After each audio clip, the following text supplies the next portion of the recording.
4 जनवरी 1643 UK में एक बच्चे का जन्म हुआ। इसका जन्म समय से पहले हो गया, इसलिए जन्म के समय बहुत कमजोर था। इसके जन्म से 3 महीने पहले ही इसके पिता की मृत्यु हो गई। इसलिए जब ये 3 साल का हुआ तो इसकी माँ ने दूसरी शादी कर ली और इस बच्चे को उसकी नानी के पास छोड़ दिया। वहीं के छोटे से एक स्कूल में इसने अपनी पढ़ाई की और जब ये 15 साल का हुआ तो इसके सौतेले पिता की भी मृत्यु हो गई। तब इसकी माँ वापस आई और इसका स्कूल छुड़वाकर खेतों में काम करने को कहा, लेकिन इस लड़के को ये सब पसंद नहीं था तो वो वापस अपने स्कूल जाने लगा। 19 साल की उम्र में इस लड़के ने शादी की, लेकिन उस लड़की ने भी इसे धोखा दिया और वो इसे छोड़कर चली गई और इसी वजह से इस लड़के ने कभी दोबारा शादी नहीं की और अपनी पढ़ाई में वापस लग गया। दोस्तों, आपको जानकर हैरानी होगी कि आगे चलकर यही लड़का विश्व का प्रसिद्ध वैज्ञानिक बना। जी हाँ, मैं बात कर रहा हूँ सर आइजैक न्यूटन की।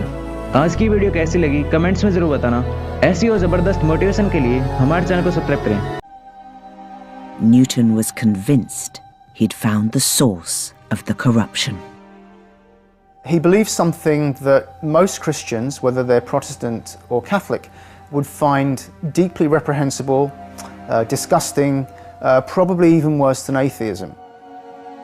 Newton denied that God was a trinity. There is one God, the Father, ever living, omnipresent, omniscient, almighty, the maker of heaven and earth, and one mediator between God and man, the man Christ Jesus.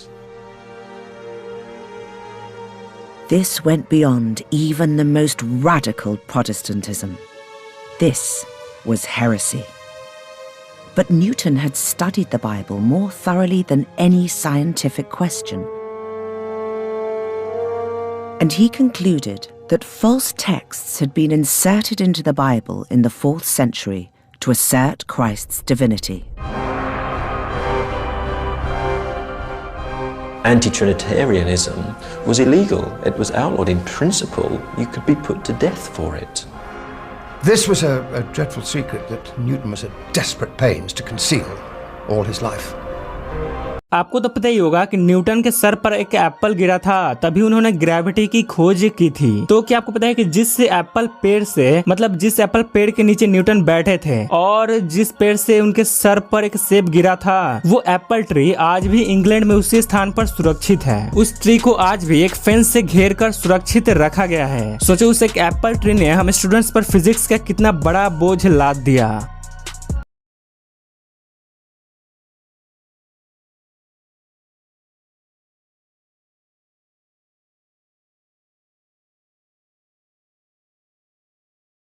अगर हम पूछे law of motion को किसने discover किया, everyone says Isaac Newton.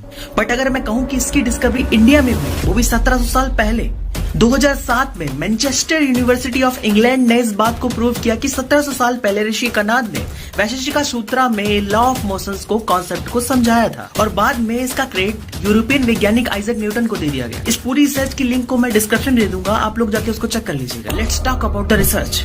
Vaisheshika Sutra के first chapter का 20वां श्लोक, जहां पर उन्होंने वेग के बारे में बात की है। वेगा निमित्त विशेषात कर्मणो जायते, the mean is change of motion is due to impressed force. This is first law of motion given by the Newton. Second is वेगा निमित्तापेक्षात कर्मणो जायते नियत दिक् क्रिया प्रबंध हेतु. The main is change of motion is proportional to the impressed force and is in the direction of the force. This is the concept of F is equal to ma, and this is the second law of motion that given by Newton. The third is वेगा संयोग विशेष विरोधी. The main is action and reaction are equal and opposite.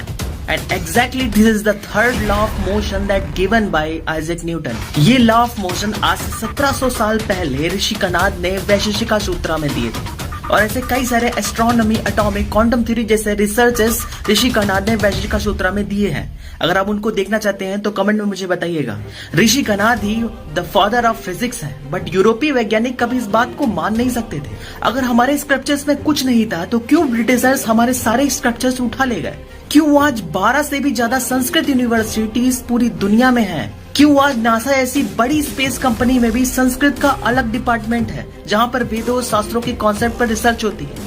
क्यों नालंदा और तक्षशिला जैसी बड़ी international universities को पूरा का पूरा जला दिया गया, उसके सारे ज्ञान को या तो चुरा लिया गया या फिर जला दिया गया। ऐसा क्यों था? क्योंकि जिस विज्ञान को हम नहीं समझते वो जानते हैं कि एक समय पर हम विज्ञान में सबसे ज्यादा एडवांस थे। इस वीडियो को अपने दोस्तों के साथ शेयर कीजिए और एक डिबेट स्टार्ट कीजिए। अगर आपको वीडियो पसंद आया तो वीडियो को लाइक कर दीजिएगा और ऐसे और वीडियोस के लिए चैनल को सब्सक्राइब कर लीजिएगा। अगर आपको स्पिरिचुअलिटी में इंटरेस्ट है, स्पिरिचुअलिटी के एक अलग कॉन्सेप्ट को जानना चाहते हैं, तो मेरी book the secret of spiritual power, Hindi में आपकी आध्यात्मिक शक्ति का रहस्य, दोनों अवेलेबल है Amazon, फ्लिपकार्ट पर जाके खरीद सकते हैं। लिंक डिस्क्रिप्शन में है। धन्यवाद।